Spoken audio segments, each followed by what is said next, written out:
ఉన్న బంగారాన్ని విడిపించి ఆ రోజు ఆన్లైన్ రేటుకే మేము కొంటాం. Sharma gold company. సో నమస్తే అండి. హలో నమస్తే.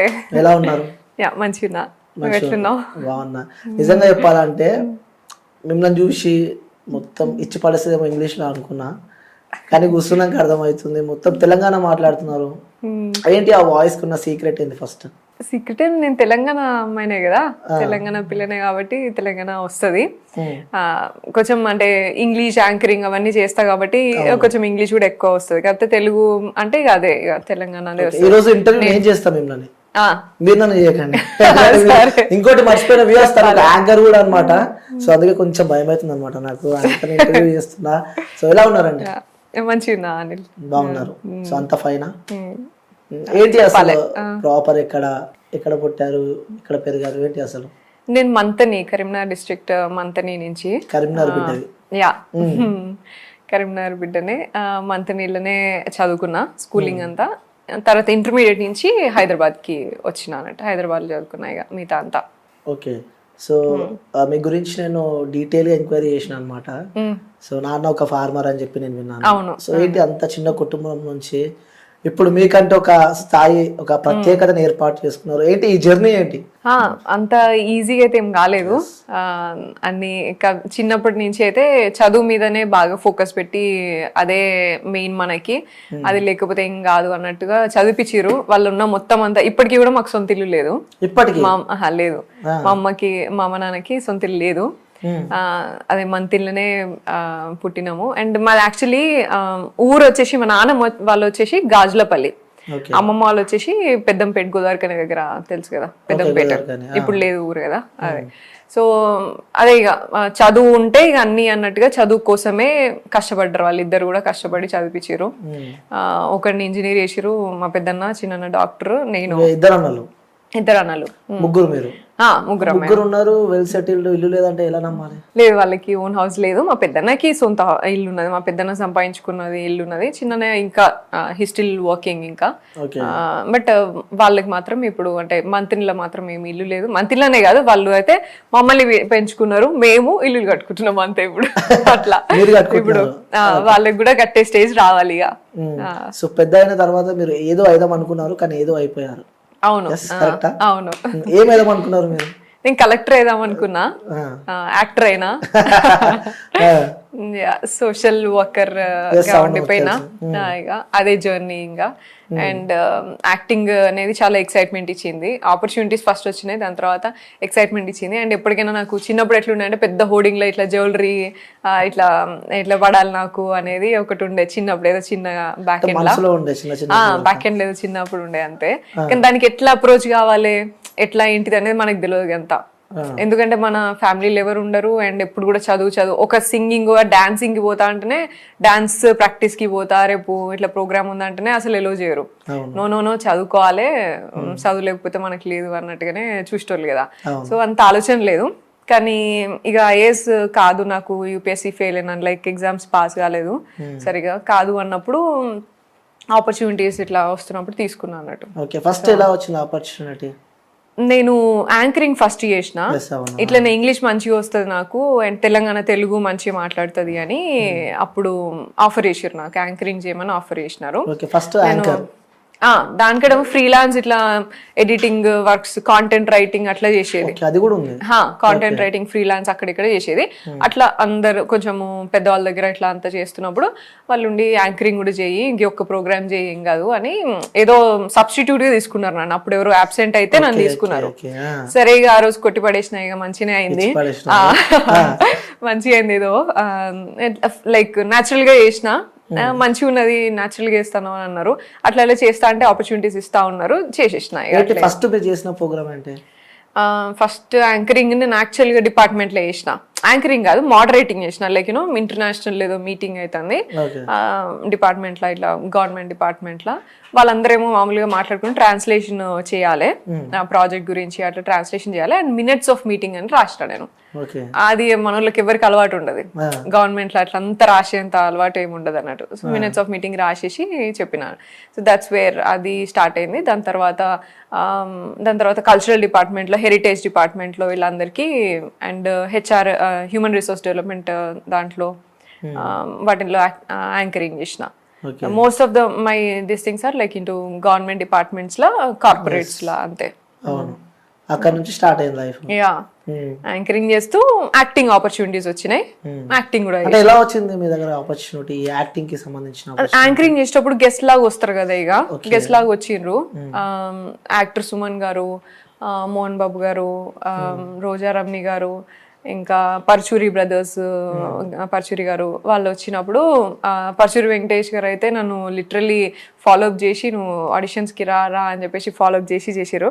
గాయత్రి సినిమా అనుకుంటా అప్పుడు, మోహన్ బాబు గారిది ఒక సినిమా ఉంటుంది గాయత్రి అని అనుకుంటా, నాకు ఎగ్జాక్ట్లీ గుర్తులే కానీ ఆ సినిమా కోసం అని చెప్పేసి ఫాలోఅప్ చేసినారు.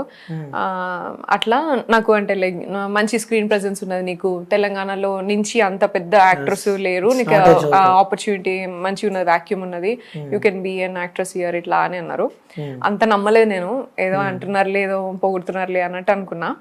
అట్లే కానీ ఎక్కడో ఉంటది కదా, అందరు ఇప్పుడు ఒక్క ఆపర్చునిటీ కాదు కదా, ఇప్పుడు 15 మంది అంటున్నారు అంటే ఏదో ఉన్నది అని అనుకున్నా.